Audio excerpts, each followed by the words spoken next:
মোৰ একো নাই আৰু ফেচবুক লাইভত মই যিখিনি কৈছোঁ সেইখিনিয়ে মোৰ বক্তব্য নতুনকৈ মোৰ হাতত একো তথ্য নাই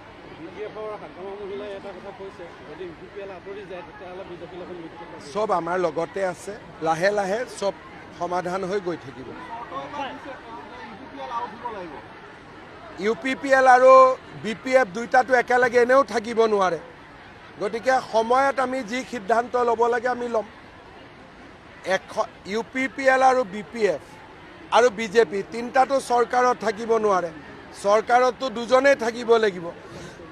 বা এটা পাৰ্টিত দুটা দলে থাকিব পাৰিব তিনিটা দলটো নোৱাৰে গতিকে যি সিদ্ধান্ত ল'ব লাগে আমি সময়ত লৈ গৈ থাকিম চব এই বিষয়ে ৰাইজে সিদ্ধান্ত ল'ব এই বিষয়ে মইতো বিশ্বনাথৰ সম্পত্তি বিশ্বনাথৰ ৰাইজে সিদ্ধান্ত ল'ব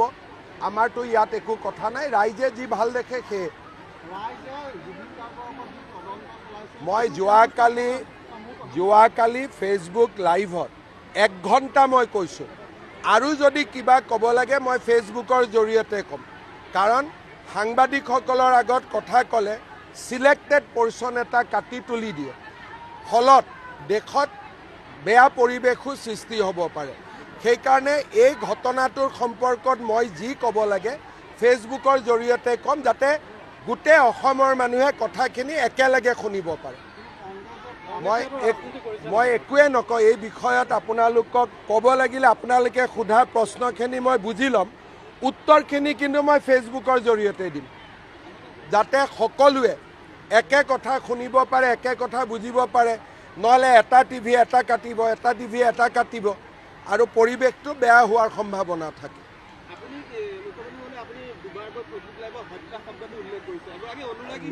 মই যি ফেচবুক লাইভত মই যি কৈছোঁ সেইটোৱে আৰু এইটোৰো উত্তৰ যদি কিবা দিব লাগে মই ফেচবুক লাইভতে দিম ঠিক আছে নহয় বিশ্বাস নহয় আপুনি যিটো কাটিব বেলেগ টিভিয়েটো বেলেগ কাটিব দেশৰ জটিল পৰিৱেশত কমিউনিকেশ্যনৰ ছিষ্টেমটো বেলেগ হ'ব লাগে ৰাইজৰ লগত ডাইৰেক্ট হ'ব লাগে দেশত যেতিয়া জটিল পৰিৱেশ থাকে মুখ্যমন্ত্ৰীয়ে ৰাইজৰ লগত ডাইৰেক্ট কথা পাতিব লাগে মাধ্যমৰ জৰিয়তে কথা পাতিলে এটা শব্দও যদি AI জৰিয়তে ড্ৰপ কৰি দিয়ে কি হ'ব পাৰে সিদিনাখনে এখন মানে কান্দি থকা ফটো এখন হাঁহি থকা ফটো কৰি দিলে সেইকাৰণে যেতিয়া দেশৰ পৰিৱেশ জটিল হয় তেতিয়া ৰাইজৰ লগত ডাইৰেক্টলি কথা পাতিলে ৰাইজ সন্তুষ্ট হয়